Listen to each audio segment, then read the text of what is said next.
General organic chemistry जो है हम लोगों का केमिस्ट्री का काफ़ी इम्पॉर्टेंट पार्ट है। इसमें हम लोग पढ़ेंगे मैकेनिज्म से जुड़ा हुआ जितना भी कॉन्सेप्ट होता है और आइसोमेरिज्म। जनरल ऑर्गेनिक केमिस्ट्री जो है ये एक कॉम्पिटिटिव टॉपिक भी है, साथ ही साथ एकेडमिक में मैकेनिज्म को समझने के लिए ज़रूरी है। क्लास 12th में हम लोगों का जो है जो ऑर्गेनिक केमिस्ट्री है उसमें रिएक्शन मैकेनिज्म है, नेम रिएक्शंस वगैरह है, उन सबको समझने के लिए ये काफ़ी इंपॉर्टेंट है। Acidic character, basic character, reactivity order, ये सब समझने के लिए काफ़ी ज़रूरी है और इस पे क्वेश्चंस आते हैं, बोर्ड्स में भी आते हैं और कंपटीशन में भी आते हैं। तो जितना चीज़ हम लोग पढ़ेंगे वो एक कॉम्पिटिटिव टॉपिक भी है और बेसिक टॉपिक भी है। नोमेनक्लेचर के बाद जो है अगर हम लोग ऑर्गेनिक केमिस्ट्री में देखें तो इसी का वैल्यू है। किसी भी कॉम्पिटिटिव टॉपिक में इससे जरूर से जरूर, इंजीनियरिंग हो, नीट हो, इन सब में जरूर से जरूर इससे क्वेश्चन आता है, जिसमें ऑर्डर ऑफ रिएक्टिविटी जो है तुम्हारा रिएक्शन मैकेनिज्म, फिर उसके बाद एसिडिक कैरेक्टर, बेसिक कैरेक्टर, इनसे जुड़ा हुआ आइसोमेरिज्म पे क्वेश्चन ये जरूर पूछता है। क्लास 12th में हम लोग जो आइसोमेरिज्म टॉपिक पढ़ेंगे, हर एक जो है ग्रुप का, फंक्शनल ग्रुप का, उसका आइसोमेरिज्म पढ़ेंगे। हर एक फंक्शनल ग्रुप, जैसे अगर हेलो एल्केन्स है तो हेलो एल्केन्स कौन कौन सा आइसोमेरिज्म शो करता है, अगर हम लोग अल्कोहल पढ़ेंगे तो कौन कौन सा करता है, अगर हम लोग जो है एल्डिहाइड, कार्बोक्सिलिक एसिड, कीटोन, तो उन सब में आइसोमेरिज्म आएगा। एक और चैप्टर है कोऑर्डिनेशन केमिस्ट्री, उसमें भी आइसोमेरिज्म है। तो अभी जो हम लोग ऑर्गेनिक केमिस्ट्री के अंदर, जनरल ऑर्गेनिक केमिस्ट्री के अंदर आइसोमेरिज्म पढ़ेंगे, ये मिला जुला कर 5 नंबर का क्वेश्चन बनता है बोर्ड्स के हिसाब से। 12th का, 11th तो हम लोग इसलिए पढ़ते हैं ताकि 12th का हमारा सिलेबस अच्छे से कंप्लीट हो। साथ ही साथ एक तरह का क्वेश्चन आता है, जैसे दे देगा क्या, C7H8O2, ऐसा कोई कंपाउंड कह देगा। कंपाउंड कह देगा एक compound A C7H8O2 has 2 isomers A and B, C and D, इस तरह करके दे देगा। C reacts with this, D reacts with this, C gives Tollens reagent.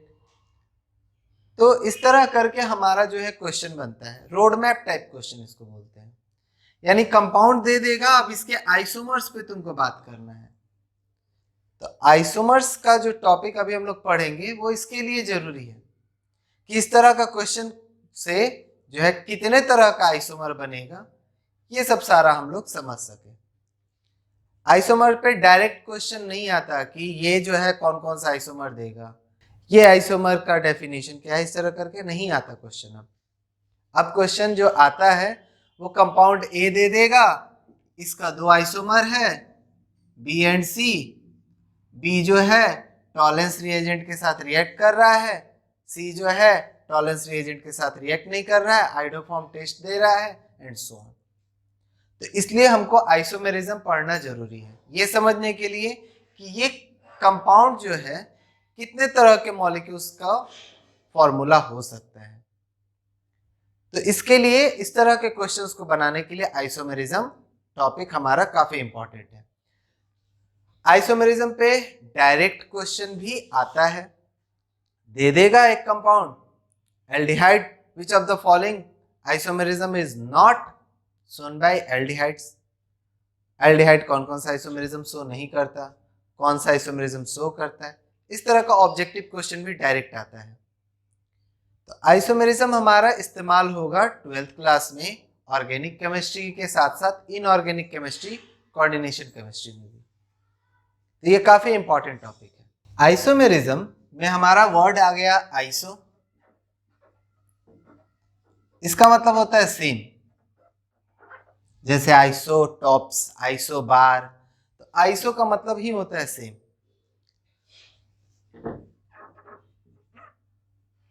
मर मतलब होता है मॉलिक्यूल। आइसो इसका मतलब हो गया सेम, मर मतलब molecules.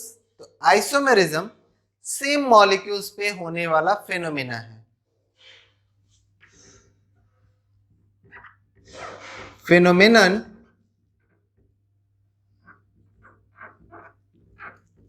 having same molecular formula but different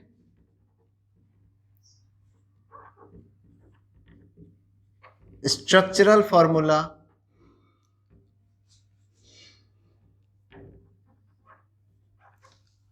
और स्टीरियो फॉर्मूला।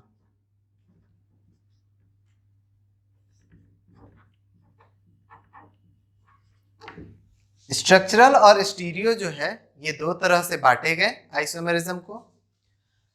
तो स्ट्रक्चरल फॉर्मूला अलग होना या स्टीरियो फॉर्मूला अलग होना, इस फेनोमेनन को कहते हैं आइसोमेरिज्म। तो इसके डेफिनेशन से ही इसका दो टाइप मिल गया।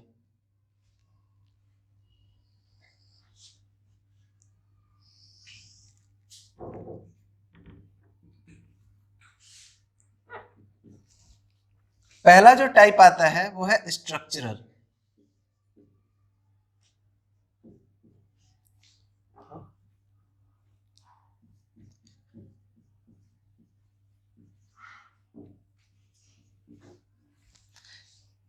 पहला हमारा टाइप स्ट्रक्चरल आइसोमेरिज्म है, दूसरा टाइप है stereo isomerism.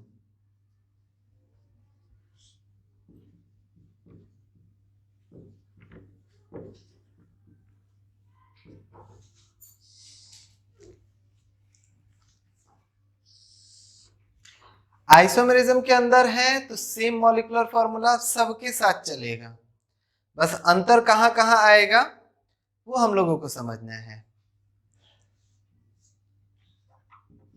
Different structural formula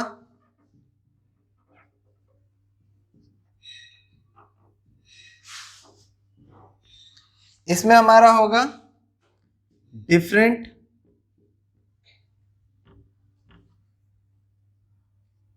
stereo formula.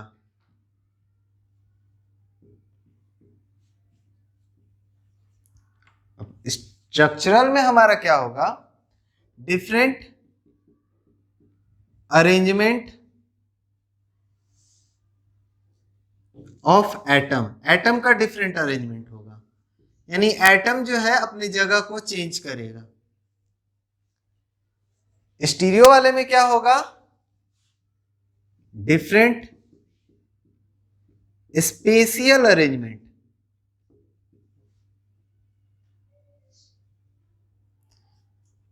मतलब कि एटम जो है अपना स्ट्रक्चर चेंज करेगा। तो स्ट्रक्चरल आइसोमेरिज्म, अगर स्ट्रक्चरल जो है चेंज नहीं आएगा, उसमें अरेंजमेंट में चेंज नहीं आएगा, तो वो आएगा स्टीरियो आइसोमेरिज्म। स्टीरियो आइसोमेरिज्म में उसका चेंज होगा स्पेशियल, यानी स्पेस में उसका पोजीशन चेंज होना। जैसे एक एग्जांपल ले लेते हैं, एक कार्बन एटम है वो इस तरह से जुड़ा हुआ है, दो ब्लू एक तरफ है, ब्लैक दो एक तरफ है। अब ये अरेंजमेंट उसका चेंज होकर ऐसे हो जाए,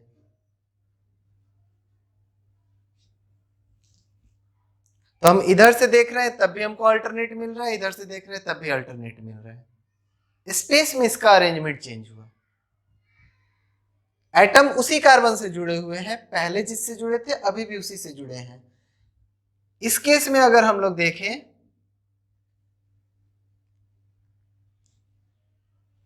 तो ऐसे देखेंगे तो भी दोनों एक तरफ, ब्लैक एक तरफ ब्लू एक तरफ, इधर से देखेंगे तो भी एक तरफ। यानी कि ऐसा नहीं है कि ओरिएंटेशन चेंज कर देने की वजह से हमारा व्यू बदल रहा है और आइसोमेरिज्म बदल रहा है, नहीं, ऐसा कुछ नहीं, वो एक्चुअली में चेंज हो जा रहे हैं। तो ऐसे आइसोमेरिज्म को हम लोग कहते हैं स्टीरियो आइसोमेरिज्म। एक कार्बन है उससे 4 बॉन्ड है और चारों जुड़े हुए हैं, लेकिन अगर हमारा स्पेस में अरेंजमेंट चेंज हो रहा है तो हम लोग उसको कहेंगे स्टीरियो आइसोमेरिज्म। लेकिन एटम ही अपना अरेंजमेंट चेंज कर दे रहा है तो उसको कहेंगे स्ट्रक्चरल आइसोमेरिज्म।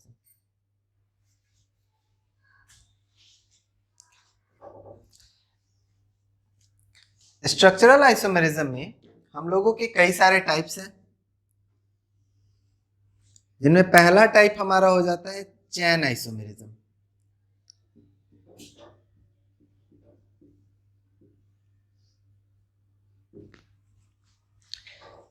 मेनली हम लोग जो ऑर्गेनिक केमिस्ट्री में आइसोमेरिज्म पढ़ेंगे, क्लास 12th में भी इस्तेमाल जब करेंगे, तो स्ट्रक्चरल आइसोमेरिज्म ही हमारे लिए ज्यादा इस्तेमाल होगा।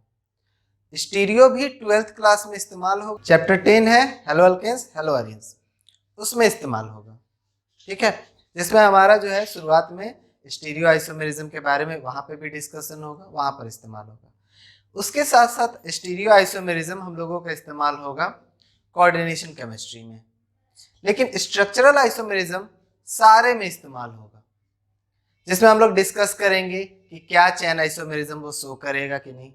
चैन आइसोमेरिज्म अगर शो करता है तो कितने कार्बन पे चैन आइसोमेरिज्म शो करेगा। चैन आइसोमेरिज्म में हमारा क्या होगा, डिफरेंट होता है chain of carbon, different chain of carbon, same molecular formula, different structural formula, different chain of carbon. Carbon का चेन बदलेगा, फंक्शनल ग्रुप वही रहेगा, फंक्शनल ग्रुप में कोई चेंज नहीं, सेम फंक्शनल ग्रुप, उसमें कोई बदलाव नहीं होना चाहिए, बस चैन ऑफ कार्बन बदल जाएगा। जो दूसरा हमारा होता है वो है पोजीशन आइसोमेरिज्म। इसमें हमारा डिफरेंट होगा position, different position of functional group, double bond या ट्रिपल बॉन्ड या एटम। एटम वगैरह का भी पोजीशन, जैसे कहीं जो है 1 क्लोरो है, कहीं 2 क्लोरो है, कहीं 3 क्लोरो हो गया, तो इस तरह पोजीशन बदलेगा, 1 इन, 2 इन, 3 इन, इस तरह हो जाएगा, 1 OL, 2 OL, इस तरह हो जाएगा, तो पोजीशन बदलेगा। इसमें हमारा क्या सेम रह जाएगा, सेम चेन रहेगा, कार्बन का चेन नहीं बदलेगा। इसमें चेन बदला, फंक्शनल ग्रुप नहीं बदलेगा, इसमें चेन हमारा सेम रहेगा, फंक्शनल ग्रुप का पोजीशन बदलेगा। तीसरा जो हमारा है functional isomerism,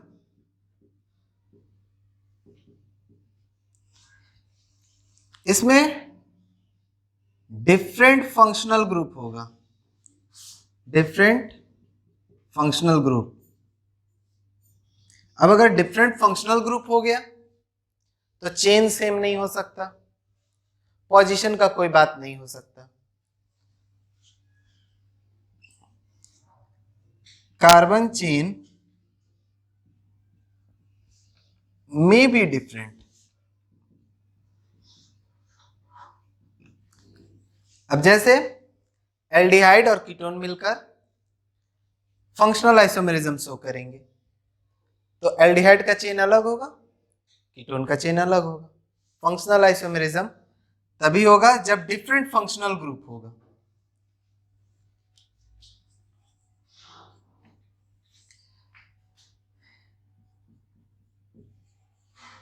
metamerism,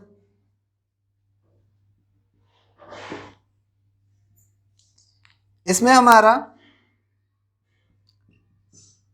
different distribution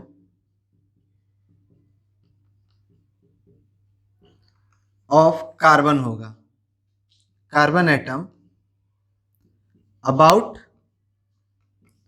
functional group होता है।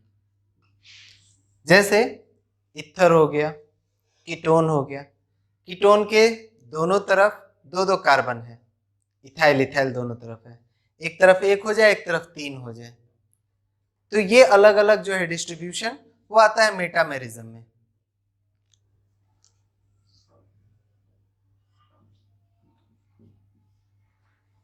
टॉटोमेरिज्म। ये स्पेशल टाइप है फंक्शनल आइसोमेरिज्म का।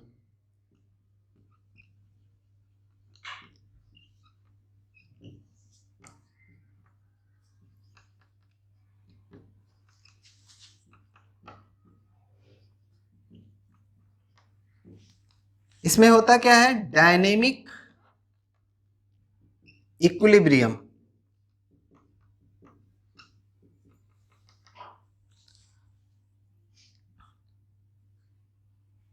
Between two functional group.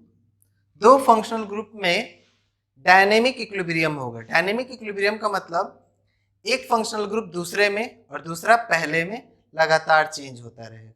सबका एग्जांपल हम बताएंगे।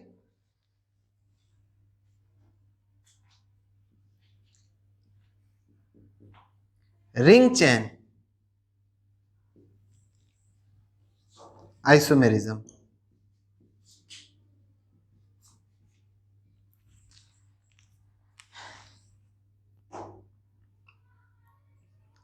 आइसोमेरिज्म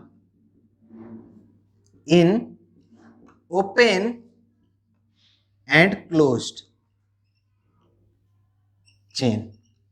ओपन चेन और क्लोज चेन के बीच आइसोमेरिज्म जो होगा वो हमारा होता है रिंग चेन।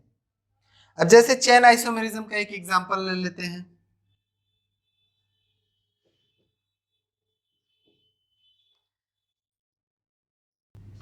ये मेरा हो गया सीधा चेन, जिसको हम लोग बोलेंगे एन ब्यूटेन।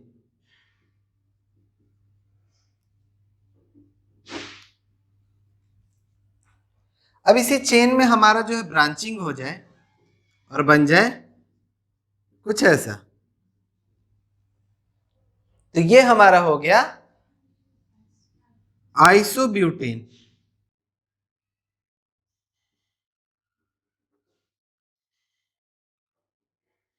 तो एन ब्यूटेन और आइसोब्यूटेन में डिफरेंस हमारा चेन का है।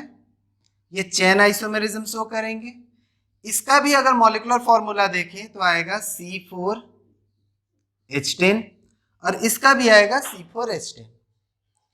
लेकिन इसका चेन हमारा सीधा चेन है, नॉर्मल चेन है, इसका चेन आइसो चेन है। तो चेन आइसोमेरिज्म में डिफरेंट चेन होगा, फंक्शनल ग्रुप सेम होगा, उसमें कोई चेंज नहीं आना है।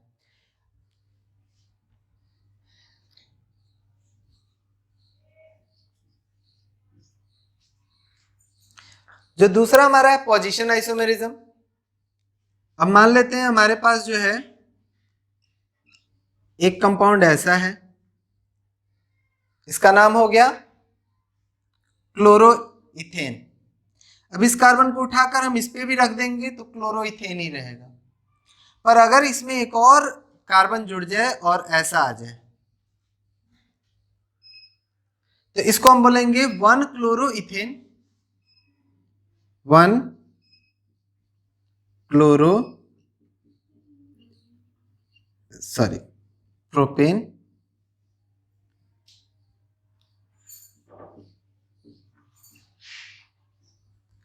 इस क्लोरीन को उठाकर हम लोग सेकंड वाले पे डाल दिए तो हमारा बन गया कुछ इस तरह का कंपाउंड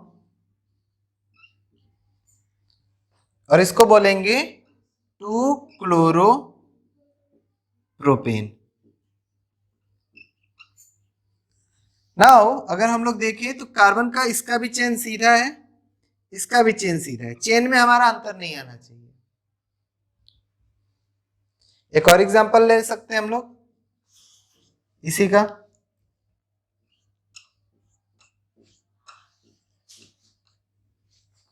इसको हम लोग बोलेंगे propane 1 all.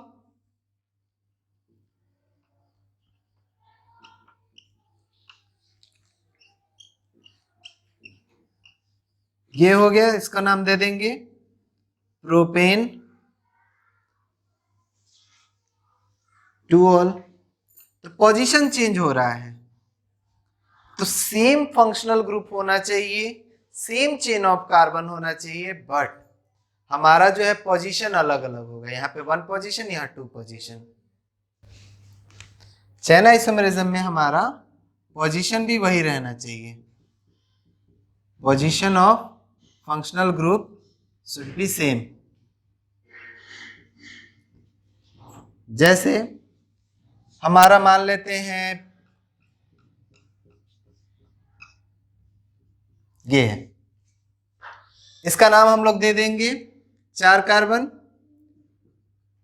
Butane 1 all.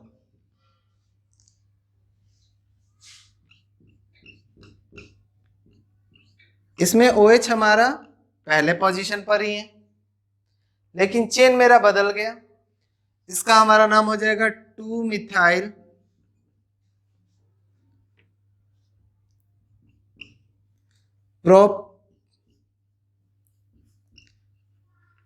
Propanol. अब अगर इसका कॉमन नेम देखें तो इसका नाम आएगा एन ब्यूटाइल अल्कोहल।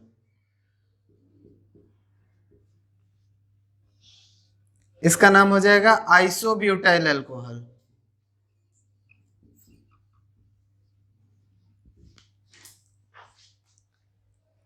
तो हमारा जो है कार्बन का चेन बदलना चाहिए चेन आइसोमेरिज्म में, उसका जो है फंक्शनल ग्रुप भी नहीं बदलना चाहिए और फंक्शनल ग्रुप का पोजीशन भी नहीं बदलना है। फंक्शनल ग्रुप के साथ कोई छेड़छाड़ नहीं करना है, जैसा जो फंक्शनल ग्रुप है सब में वही दिखना चाहिए, जो फंक्शनल ग्रुप का पोजीशन है वही सब में दिखना चाहिए। 1 है तो सब में 1 दिखना चाहिए, 2 है तो सब में 2 दिखना चाहिए।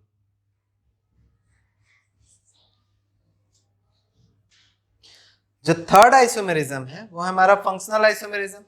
इसमें हमारा फंक्शनल ग्रुप डिफरेंट होना चाहिए। फंक्शनल आइसोमेरिज्म शो करने वाला जो हमारा है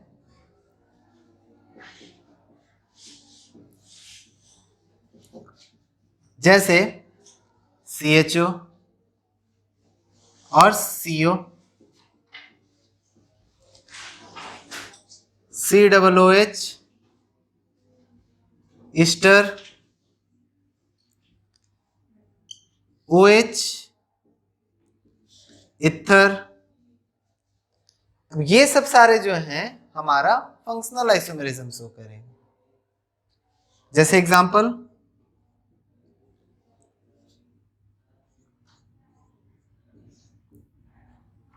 ये हो गया इथाइल अल्कोहल,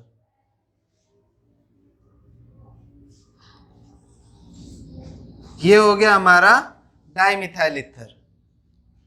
इसका अगर फॉर्मूला देखें तो आएगा C2H6O। मॉलिक्यूलर फॉर्मूला इसके लिए भी C2H6O, इसके लिए भी C2H6O।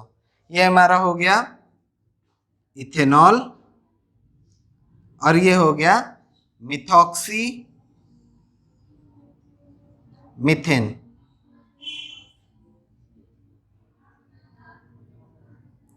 तो इस तरह हमारा फंक्शनल आइसोमेरिज्म शो होता है। फंक्शनल आइसोमेरिज्म में अगर खासियत देखो तो एक जैसे जो है हमारे ग्रुप्स होने चाहिए। तो ऐसे जो है हमारे ग्रुप्स फंक्शनल आइसोमेरिज्म शो करेगा। जिसमें हमारा एक हाइड्रोजन इधर उधर कर दें तो मेरा नया फंक्शनल ग्रुप बन जाए, तो वो हमारा जो है आइसोमेरिज्म शो करेगा, फंक्शनल आइसोमेरिज्म। फंक्शनल आइसोमेरिज्म के बाद आता है मेटामेरिज्म।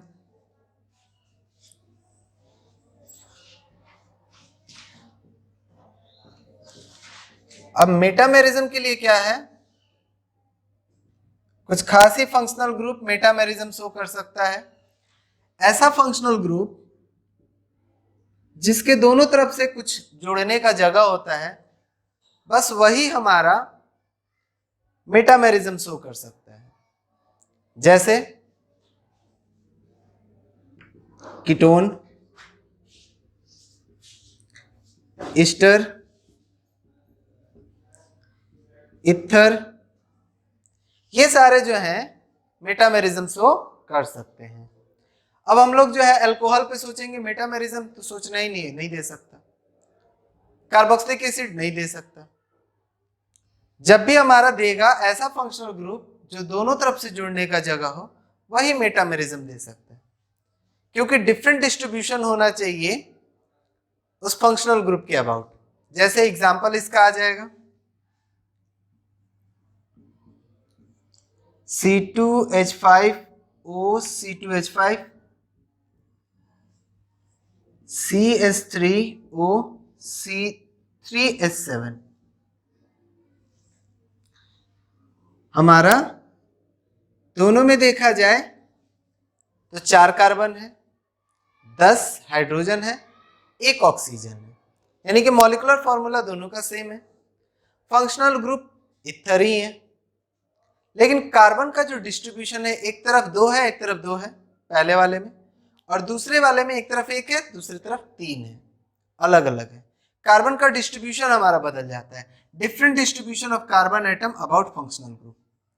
तो फंक्शनल ग्रुप के अबाउट अगर हमारा डिस्ट्रीब्यूशन चेंज हो गया, हमारा आइसोमेरिज्म शो करेगा और वो नाम होगा मेटामेरिज्म, क्योंकि उसमें चेन का डिफरेंस नहीं है।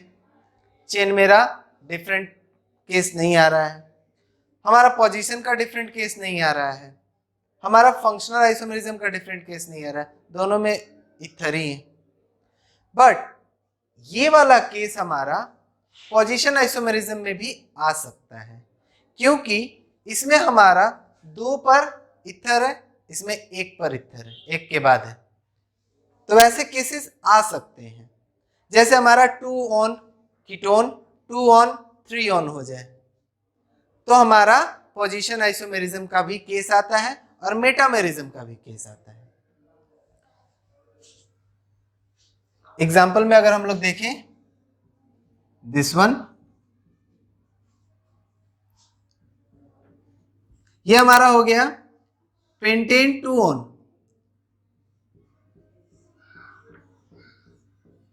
और ये हो गया हमारा पेंटेन 3 ऑन। तो ये मेटामेरिज्म भी शो कर रहा है और पोजीशन आइसोमेरिज्म भी शो कर रहा है।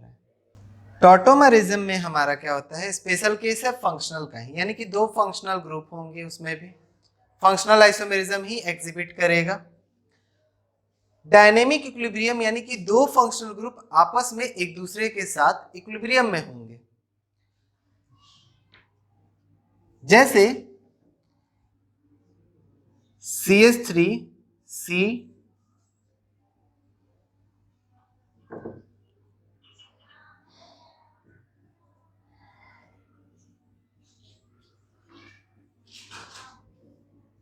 ये एल्डिहाइड, इसमें क्या होता है कि हाइड्रोजन जस्ट बगल वाले कार्बन पे है, ये अट्रैक्ट हो जाते हैं इस ऑक्सीजन पे और ये डबल बॉन्ड आ जाता है यहां, तो हमारा बन जाता है कुछ इस तरह का कंपाउंड CH2, ये वाला दोनों को कुछ नहीं, यहां आ गया डबल बॉन्ड, यहां आ गया CHOH। इसका फंक्शनल ग्रुप अलग है, इसका फंक्शनल ग्रुप अलग है, इसका कार्बन चेन अलग है, इसका कार्बन चेन अलग है, इसके कार्बन चेन में सिंगल बॉन्ड है, इसके कार्बन चेन में डबल बॉन्ड है, इसका फंक्शनल ग्रुप अलग अलग है, यानी कि ये चेन आइसोमेरिज्म भी नहीं कह सकते इसको, पोजीशन आइसोमेरिज्म भी नहीं कह सकते, फंक्शनल आइसोमेरिज्म भी नहीं कह सकते, क्योंकि फंक्शनल आइसोमेरिज्म दोनों अलग अलग रहता है। लेकिन ये डायनेमिक इक्विलिब्रियम है, इसके साथ एक और केस लग गया, ये दोनों एक दूसरे में इंटरचेंज होते रह रहे हैं। हम अगर किसी केमिस्ट के शॉप पे गए जहां पर केमिकल्स मिलता है और वहां जाके कहें कि आप हमको एसिटल्डिहाइड दे दीजिए, वो एसिटल्डिहाइड देगा, लेकिन उसके साथ हमको ये भी मिलेगा, क्योंकि दोनों एक साथ एग्जिस्ट करते हैं। इसको बोलते हैं, ये हो गया डबल बॉन्ड, ये हो गया OH, इसको बोलते हैं इनॉल फॉर्म।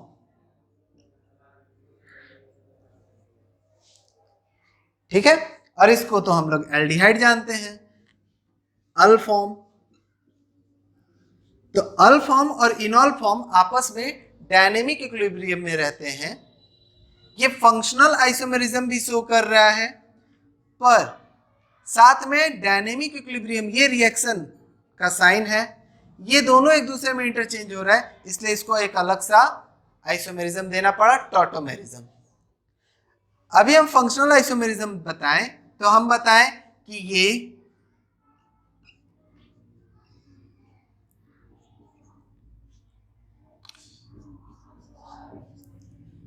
और ये और ये जो है फंक्शनल आइसोमेरिज्म है, लेकिन ये नहीं बोले कि ये इसमें बदलेगा, ये इसमें बदलेगा, ऐसा कोई केस नहीं है। तो फंक्शनल आइसोमेरिज्म में सेम मॉलिक्यूलर फॉर्मूला एग्जिबिट करेगा, दोनों अलग अलग होगा, दोनों का कैरेक्टरिस्टिक अलग होगा, लेकिन टॉटोमेरिज्म में दोनों एक दूसरे में इंटरचेंज होते रहेगा। तो ये एक कैरेक्टरिस्टिक ऐड हो जाता है टॉटोमेरिज्म के केस में, जिसमें डायनेमिक इक्विलिब्रियम वर्ड इंपॉर्टेंट है। और इसके साथ ऐसा क्वेश्चन नहीं आता कि इसका टॉटोमेरिज्म कौन सा होगा, ये आपको रिएक्शन टाइप ही रहेगा। ठीक है, तो याद रखना है, कुछ खास नहीं। अभी हम लोगों का इनॉल फॉर्म है, इनॉल फॉर्म जो है ये टॉटोमेरिज्म शो करता है, और जस्ट बिकॉज ये हाइड्रोजन यहां से यहां चेंज होते जाएगा। तो इस तरह के जो आइसोमेरिज्म होते हैं उसको बोलते हैं टॉटोमेरिज्म। लास्ट वन हमारा जो है ring chain isomerism. Ring chain isomerism नाम से ही क्लियर है, रिंग होगा और एक ओपन चेन होगा। ठीक है, रिंग चेन हमारा जो है एग्जिबिट कौन करता है, तो जिसमें भी मल्टीपल बॉन्ड हो।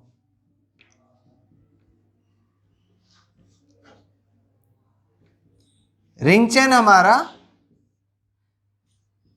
अगर डबल बॉन्ड है, ट्रिपल बॉन्ड है, तो ये सब जो है रिंग चेन आइसोमेरिज्म शो करेगा। या हमारा कुछ इस तरह का है कार्बोनाइल कार्बन, वो एग्जिबिट करेगा। इसके एग्जांपल में प्रोपीन, फॉर्मूला C3H6,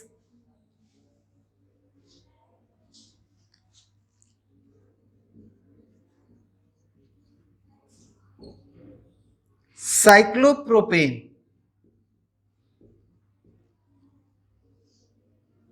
साइक्लोप्रोपेन हमारा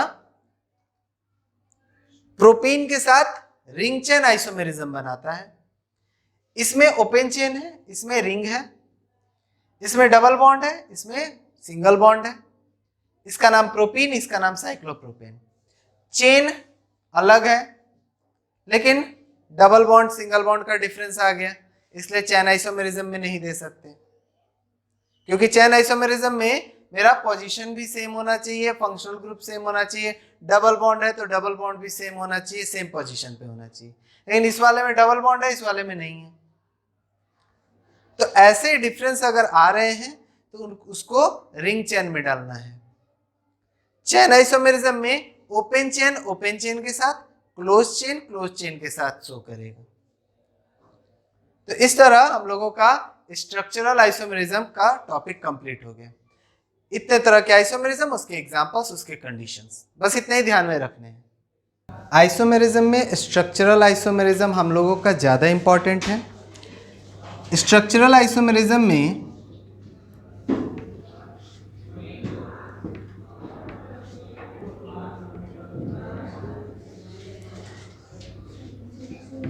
chain isomerism, position, functional,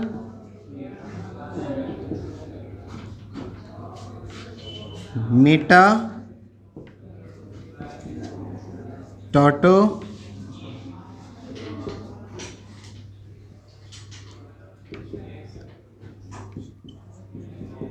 ring chain,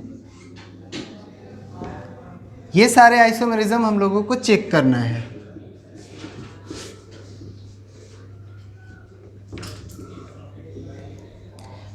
कि स्ट्रक्चरल आइसोमेरिज्म में इनमें से कौन सा होगा। हम लोगों का ये जो क्वेश्चन है, ये मेन क्वेश्चन का एक छोटा सा पार्ट है।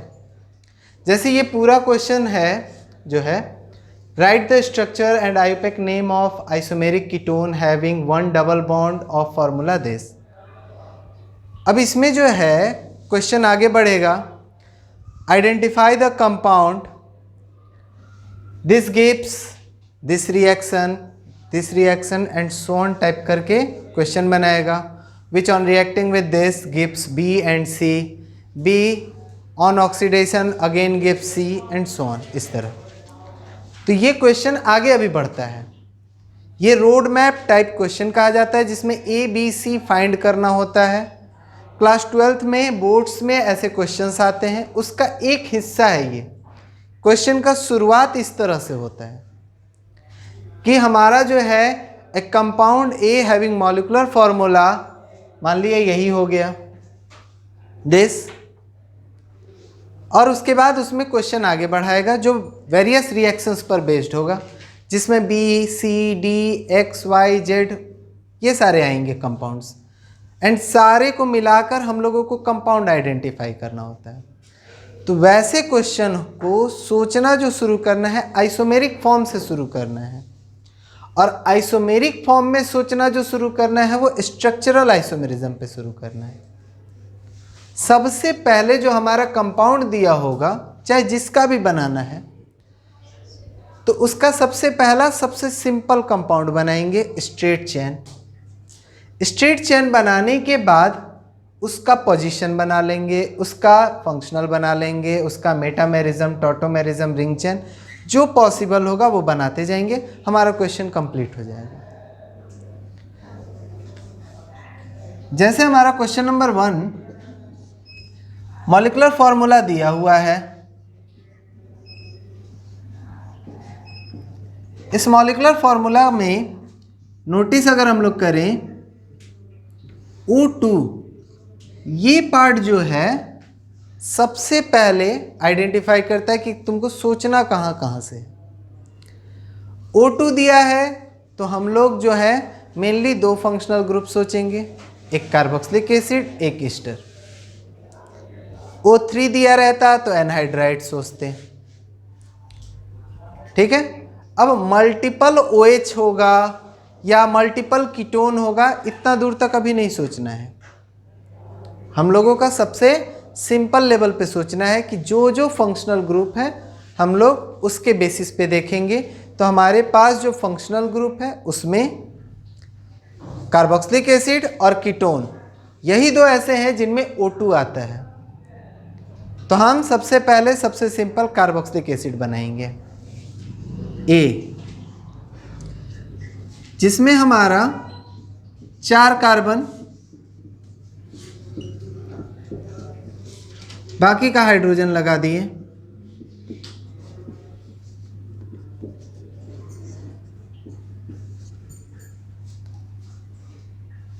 ऑल पॉसिबल आइसोमेरिक स्ट्रक्चर लिखना है। इसमें आइसोमेरिक जो है स्ट्रक्चर का नाम नहीं लिखना है, आईपेक नेम, तो नहीं भी लिखेंगे तो चलेगा, ठीक है। अब इसमें पूछ देता कि कौन कौन किसके साथ कौन सा आइसोमर बना रहा है। इसमें सिर्फ लिखा हुआ है कि ऑल पॉसिबल स्ट्रक्चरल आइसोमर, तो हम number A B C D करके लिख सकते हैं, 1 2 3 4 करके लिख सकते हैं, जितने पॉसिबल हमको समझ में आएगा। लेकिन क्वेश्चंस में और भी पूछ सकता है इसका चैन आइसोमर कौन सा होगा। तो हम लोग जो है इसके साथ ऐसे करके लिख देते हैं, इसका चैन आइसोमर बना दिए।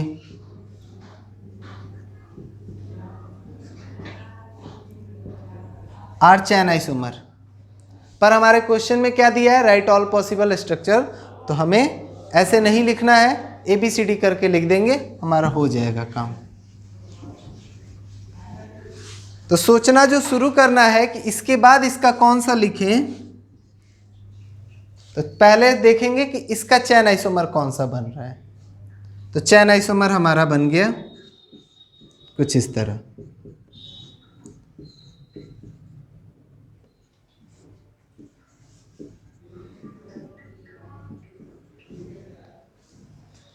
तो पहला आइसोमेरिक फॉर्म ये हुआ, दूसरा आइसोमेरिक फॉर्म ये हुआ।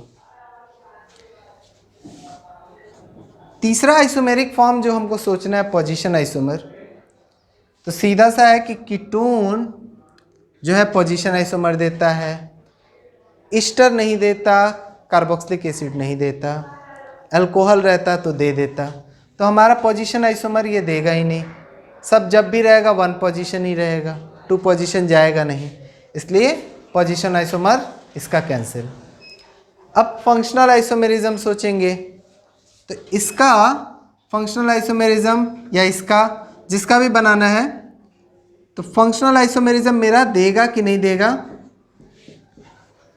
तो कार्बोक्सिलिक एसिड ईस्टर के साथ फंक्शनल आइसोमेरिज्म बनाता है।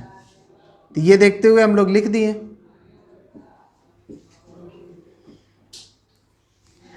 अब ये जैसे ही बनेगा फिर से एक बार क्रॉस चेक करेंगे कि क्या इसका चैन आइसोमर पॉसिबल है। तो इसका चैन आइसोमर में हम इसको उठा के कहाँ लगा सकते हैं, यहाँ लगाएंगे तो मिला जुला के तो वही आएगा। तो चैन आइसोमर इसका पॉसिबल नहीं है। पोजीशन आइसोमर ईस्टर है, देगा ही नहीं। जहाँ पे भी रहेगा 1 यहीं से शुरू करना है, तो पोजीशन भी नहीं देगा। फंक्शनल हम बना ही चुके, क्रॉस चेक हो गया, यानी अभी तक ये तीनों मेरा हो गया डन। मेटामेरिज्म, मेटामेरिज्म के लिए दोनों तरफ डिस्ट्रीब्यूशन होता है। ये देगा नहीं, ये देगा नहीं, ये दे सकता है। इधर 2 है, इधर 1 है, इधर 1 कर देंगे, इधर 2 कर देंगे, तो मेरा चौथा बन जाएगा CH3COO C2H5। इधर 2 था, इधर 1, अभी इधर 1 है, इधर 2, तो ये मेरा हो गया मेटामेरिज्म। अब जो मेटामेरिज्म में चौथा बना उसमें भी एक बार क्रॉस चेक कर लेंगे कि क्या चैन पॉसिबल है, पोजीशन पॉसिबल है। जो नया बना ऊपर से बस क्रॉस चेक करते चलेंगे, मेरे सारे इंक्लूड हो जाएंगे, कन्फ्यूजन का कोई चांस नहीं बचेगा। तो एक बनाना है, क्रॉस चेक करते चलना है। जो भी नया मॉलिक्यूल आएगा फिर शुरू से क्रॉस चेक कर लेंगे। इस तरह हमारा कोई भी आइसोमेरिक फॉर्म छूटेगा नहीं। तो हम लोगों का डी तक में अब चेन आइसोमेरिज्म चेक करेंगे, ब्रांचिंग है नहीं, बनेगा ही नहीं। पोजीशन नहीं आएगा, फंक्शनल हो ही गया। मेटामेरिज्म अभी हम लोग जस्ट इसका किए, इसके बाद ये टॉटोमेरिज्म इसमें नहीं है। रिंग चेन हमारा हो सकता है, पर रिंग चेन जनरली हम लोग नहीं बनाते। तो ये 4 आइसोमेरिक फॉर्म हम लोग इस पे लिखेंगे और इसी 4 पर क्वेश्चंस आगे बढ़ेगा। ईस्टर वाला ईस्टर पे आगे बढ़ेगा। अब मान लेते हैं कि इसी क्वेश्चन को आगे बढ़ाए। एक compound is this, molecular formula compound A का C4H8O है, O2 है, which has a Frooti smell. तो फ्रूटी स्मेल बोल दिया तो हमारा ये कैंसिल हो गया, ये कैंसिल हो गया, बस ये दोनों को सोचना है। हम लोग पढ़ चुके हैं कि ईस्टर का फ्रूटी स्मेल होता है। उसके बाद उसको पानी में डालें, on hydrolysis gives alcohol and carboxylic acid. तो एसिटिक एसिड बोल दिया तो ये एसिटिक एसिड देगा, ये मेरा प्रोपेनोइक एसिड देगा। तो इस तरह हम लोगों का आइडेंटिफाई हो सकता है कि किस कंपाउंड के बारे में बात कर रहे हैं। तो क्वेश्चन जब हमारा आगे बढ़ाना होता है तो आइसोमेरिक फॉर्म पर इसी तरह क्वेश्चन देखना होता है, कौन कौन सा आइसोमर पॉसिबल है, कौन कौन सा आइसोमर कौन कौन सा रिएक्शन करेगा। तो फर्स्ट क्वेश्चन में हमारा स्ट्रक्चरल आइसोमर्स में हम ये लिख देंगे, चलेगा। ये दोनों टॉटोमेरिज्म हमारा सबके बारे में नहीं सोचना है, जो कीटोइनॉल फॉर्म है बस उस पे देखना है। रिंग चेन भी हमको सब पे नहीं सोचना है, होता है एग्जिस्ट करेगा, इसका भी रिंग चेन बन सकता है, लेकिन हम लोग अभी उसके बारे में कंसिडर नहीं करेंगे। हमारे ये 4-5 ही हैं जिन पर हमें क्वेश्चन का जवाब देना है। तो टॉटोमेरिज्म भी स्पेशल केस में आएगा। अब आइसोमेरिक फॉर्म में अगर इस तरह का क्वेश्चन आ जाए कि ए और सी, ए एंड सी में हम लोग देख लेंगे, कंपेयर कर लेंगे। चेंज मेरा फंक्शनल ग्रुप का है, तो A and C are functional isomers.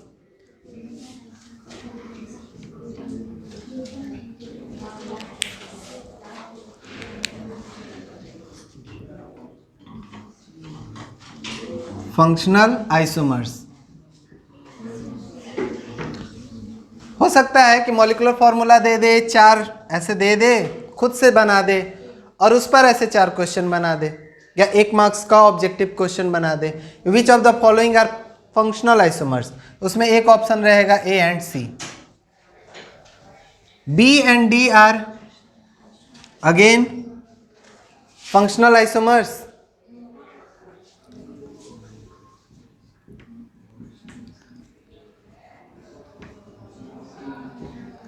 A and D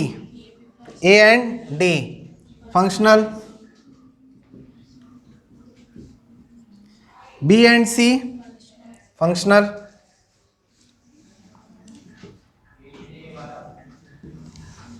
तो फंक्शनल ग्रुप अगर चेंज हो गया तो फंक्शनल आइसोमर्स, चेन का बात ही नहीं रहेगा उसमें। सेकंड क्वेश्चन में हम लोगों का दिया हुआ है मोनोहाइड्रिक फिनॉल, यानी कि फिनॉल में क्या होता है, एक बेंजीन रिंग और इसमें OH ग्रुप होता है। एक ही OH ग्रुप वाला फिनॉल है, ये ऐसा बोल दिया। फॉर्मूला से भी हमारा एक ही OH बनेगा क्योंकि ऑक्सीजन एक ही है। अब इतने में हम लोगों का जो है एक कार्बन, 2 3 4 5 6 तो यूज हो गया, 6 कार्बन यूज हो गया, एक कार्बन बच रहा है, O भी यूज हो गया, एक H यूज हो चुका है। यहाँ हाइड्रोजन, यहाँ हाइड्रोजन, यहाँ यहाँ यहाँ। अब इतना के बाद हमारा बचा क्या, तो बच रहा है CH2। इसमें हम कितना लगाएं, 6 कार्बन 6 हाइड्रोजन 1 ऑक्सीजन, CH2 बच रहा है, उसको उठाकर हम यहाँ पे डाल दिए तो CH3 बन गया। तो मेरा पहला जो मॉलिक्यूल है वो आया OH और यहाँ आ गया CH3। अब इसके बाद हम लोगों को स्ट्रक्चरल आइसोमेरिज्म में से खोजना है कि कौन कौन सा हो सकता है, कौन कौन सा नहीं हो सकता। तो जब ये केस आ गया OH ग्रुप और यहाँ पे बोल दिया कि मोनोहाइड्रिक फिनॉल का ही आइसोमर लिखना है, यानी इथर के बारे में भी नहीं सोचना है कि हम इथर सोचें, ऐसा नहीं करना है। तो इसका मतलब फंक्शनल भी नहीं, मेटा भी नहीं, टॉटो भी नहीं, रिंग भी नहीं, और चैन तो बनेगा ही नहीं क्योंकि चैन एक ही CH3 है। सिर्फ और सिर्फ एक ही बनेगा पोजीशन। अब यानी इसका सारा पोजीशन आइसोमर्स लिख देना है, साथ ही साथ उसका आईयूपैक नेम भी लिखना है। तो दूसरा पोजीशन हमारा आ जाएगा, OH तो एक ही जगह रखेंगे, CH3 बदलेगा क्योंकि OH से CH3 जूनियर है, उसी को घुमाएंगे।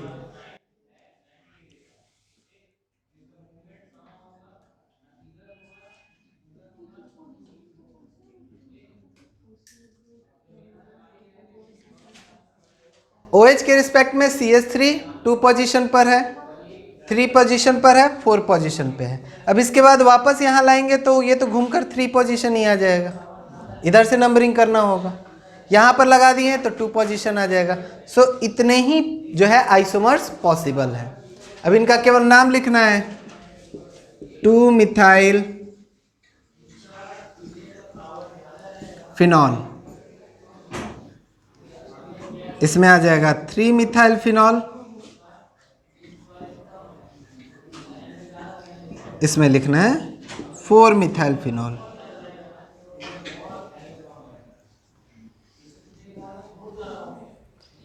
ऐसे ही क्वेश्चन आइसोमर्स पे बनेंगे। अब इसके बाद रिएक्शंस जो होंगे हम इनको ध्यान में रख कर सोचेंगे। तो सबसे पहले आइसोमर्स को दिमाग में रखना जरूरी है कि इस मॉलिक्यूलर फॉर्मूला पे कौन कौन सा कंपाउंड एग्जिस्ट कर रहा है, कौन कौन सा आइसोमर एग्जिस्ट कर रहा है। अब ये रिएक्शन देगा तो क्या देगा, ये देगा तो क्या देगा, ये देगा तो क्या देगा, बस इतना ही सोचना होता है। थर्ड क्वेश्चन में जो फॉर्मूला दिया हुआ है उसमें कह रहा है कीटोन होना चाहिए और डबल बॉन्ड होना चाहिए। अब इसके हिसाब से हम सबसे पहला कंपाउंड बना लेंगे, 5 कार्बन,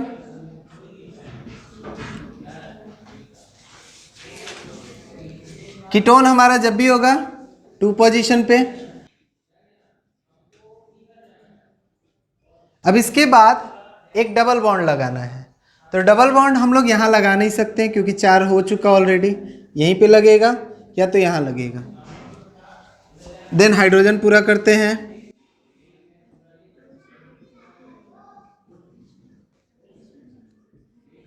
तीन, 3 6 2 8। तो ये मेरा पहला आइसोमर हुआ। अब इसका नाम 5 कार्बन पेंट 1 2 3 इन 2 ऑन। अब इसका देखेंगे कि क्या चैन पॉसिबल है। चैन से शुरू करेंगे, चैन पोजीशन एंड सो ऑन करते हुए कंप्लीट करेंगे। इसका चैन बनाएंगे तो ये वाला पार्ट उठकर यहां लग सकता है, तो आ जाएगा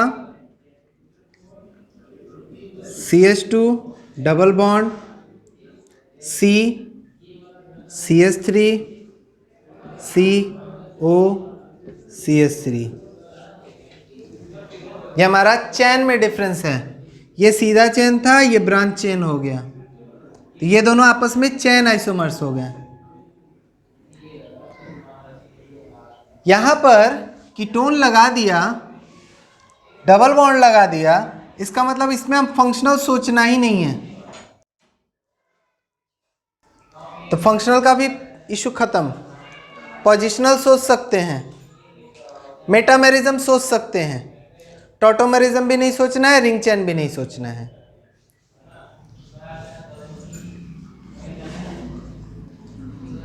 अब इसका पोजीशन आइसोमर्स बन सकता है, चैन बना चुके हैं। पोजीशन आइसोमर्स में इसको उठाकर यहां लिख सकते हैं CH2 double bond CH CH2 CO CH3।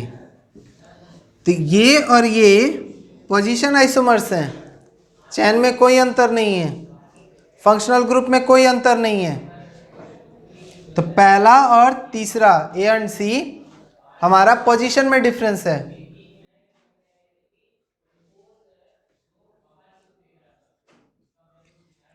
A का चैन बना चुके हैं, A का पोजीशन बना चुके हैं।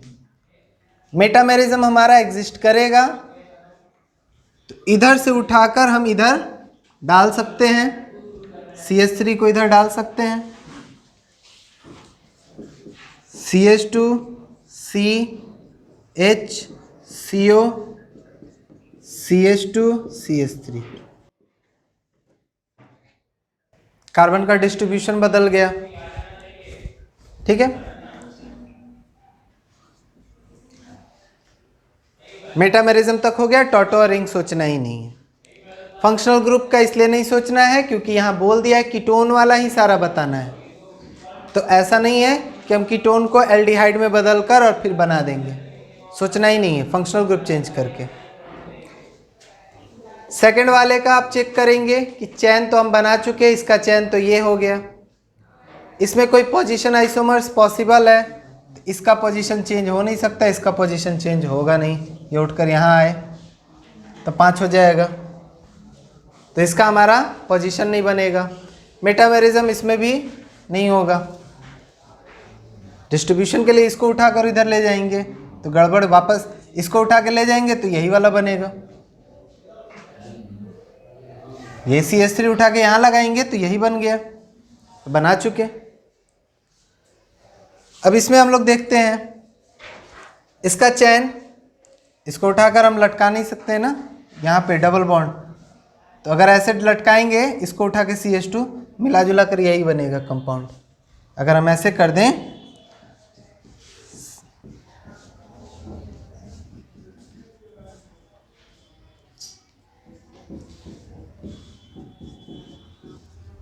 इसमें कोई डिफरेंस नहीं है, तो हमारा इसका चैन बनेगा नहीं। अब पोजीशन देखते हैं इसमें पॉसिबल है कि नहीं, तो डबल बॉन्ड यहाँ से ये कीटोन ग्रुप यहाँ से उठकर यहाँ आ सकता है, डबल बॉन्ड को यहाँ से उठाकर यहाँ करेंगे तो वापस ये बन जाएगा। फंक्शनल बनाना नहीं है, मेटामेरिज्म बनेगा नहीं। सो मिला जुला कर हमारा सारा आइसोमर्स हो गया। इसका नाम हम लोगों ने देखा पेंट 3 in 2 on, इसका नाम हो जाएगा 1 2 3 4 3 मिथाइल ब्यूट 3 इन 2 ओन। इसका नाम 1 2 3 4 5 पेंट 4 इन 2 ओन। इसका नाम हो जाएगा पेंट 1 2 3 4 5 4 इन 3 ओन। तो इसके ये पॉसिबल आइसोमर्स हो गए। इस तरह के क्वेश्चंस ही आइसोमेरिक फॉर्म पे बनाना है, समझना है। कॉन्सेप्ट लगाना कैसे है ये ज़रूरी है, क्योंकि जो है क्लास 12th का जो भी क्वेश्चंस होता है उसमें ये सब पार्ट यूज़ होगा। ABCD करके क्वेश्चंस होगा, उसमें ये सब पार्ट यूज़ करना है। तो ये इम्पॉर्टेंट है समझना।